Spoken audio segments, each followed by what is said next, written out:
Welcome to the first step of your Python programming journey. Let's start by installing Python on your computer. Visit the official Python website at python.org.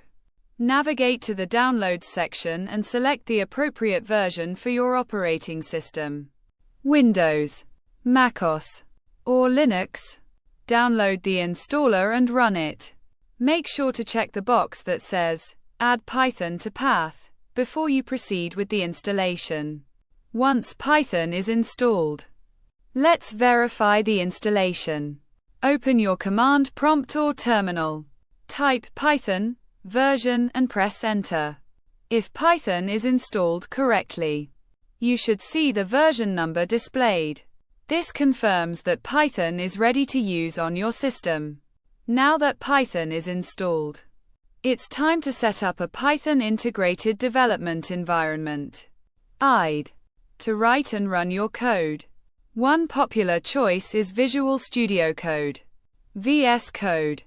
To install VS Code, visit code.visualstudio.com.